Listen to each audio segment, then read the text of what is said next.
खबर आ रही है 9 मई के हवाले से अहम तरीन फैसला कर दिया गया है। इस वक्त फवाद चौधरी और उनके भाई जो फैसल चौधरी यहाँ पे पहुँचे हैं 9 मई के, और ख़ासकर जो पाकिस्तान तहरीक इंसाफ के ऊपर और फवाद चौधरी के ऊपर अहम तरीन केसेस बनाए गए थे, उनका आज अहम तरीन जो है वो फैसला आ चुका है। जी फैसल चौधरी साहब और फवाद चौधरी साहब, बताइएगा आज बड़ा जो फैसला है, खासकर 9 मई के केसेस जो बनाए गए थे उनके ऊपर सुप्रीम कोर्ट ऑफ पाकिस्तान की जानब से फैसला आया है। कैसा फैसला समझ रहे इसको? देखिए, बुनियादी तौर के ऊपर हमारी कंटेंशन ये थी कि आप एक ही इल्ज़ाम के ऊपर मल्टीपल एफआईआर्स नहीं कर सकते। तो उसके लिए हम हाई कोर्ट गए। हाई कोर्ट ने कहा कि नहीं जी, ये जो ट्रायल जज हैं वो देख लें। हमारी यहाँ पे कंटेंशन ये थी कि ये ट्रायल जज के पास इख्तियार नहीं है। हाई कोर्ट फैसला करेगी सेक्शन 185 सीआरपीसी के तहत कि किस अदालत में ये मुकदमा चलना है। तो आज सुप्रीम कोर्ट ने जो पिटीशन है उसको एक्सेप्ट कर लिया इस हद तक कि उन्होंने फ़ैसला हाई कोर्ट का जो है वो सेट असाइड कर दिया, कालअदम कर दिया, और हाई कोर्ट को भेज दिया है कि आप ये पिटीशन और जो पिछली पिटीशन थी हमारी, जिसमें हमने कहा था कि ये हाई कोर्ट जो है वो पूरे पंजाब के केसेस का मामला देखे, उसको उन्होंने कहा है कि वो इकट्ठा उसको जो है वो देखें, और साथ ही ये फैसला भी करें कि उससे पहले जो ट्रायल्स हैं वो कंटिन्यू रखेंगे या वो ट्रायल्स जो हैं वो स्टे कर दिए जाएंगे।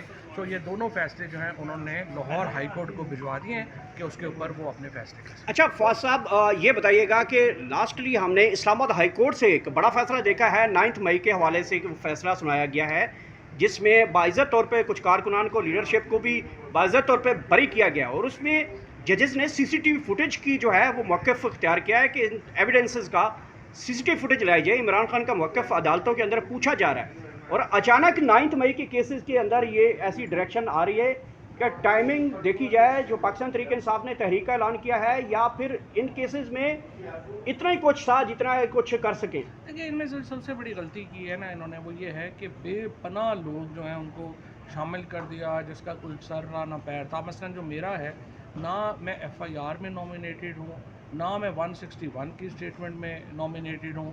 इसी तरह से शिबली फराज हो गए, हमारे कंवल हो गई, उसके बाद जरताज हो गई, उसके बाद उमर अयूब हो गए। हम सब लोग जो हैं ये अपने ये हमारे अली अमीन गंडापुर हो गए, हम लोग जो हैं ना एफआईआर में नॉमिनेटेड हैं, ना स्टेटमेंट में नॉमिनेटेड हैं, और 6-6 महीने बाद, 8-8 महीने बाद हमारे नाम भी डाल दिए।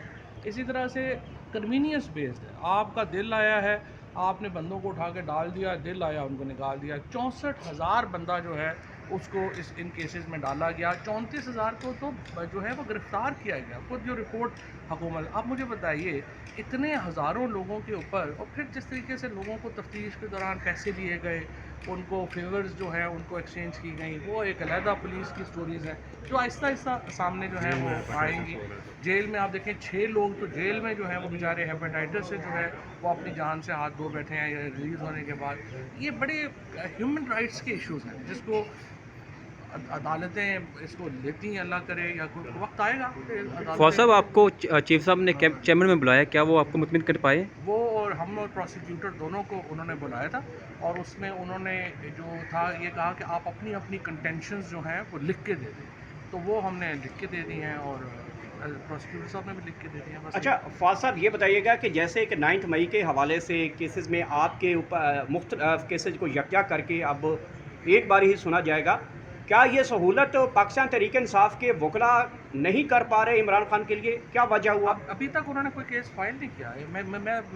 मुझे तो लगता है ये केस मेरे अलावा कोई खास कंटेस्ट हो नहीं रहा कहीं पे, और ना ही उन्होंने जो ऑब्जेक्शन लेने चाहिए थे, जो ट्रायल होना चाहिए था, ना ही वो किया। बहरहाल अब ये इसका फ़ायदा होगा, लेट्स सी हाई कोर्ट में ये लोग आते हैं और क्या तहरीक इंसाफ के पास भारी भरकम फीसेज लेने वाले जो 60-60 करोड़ की फीसेज लेने वाले वकील मौजूद हैं, लेकिन केसेस की तरतीब का नहीं पता। इमरान खान का केस कहाँ है, अगली डेट कहाँ पे है,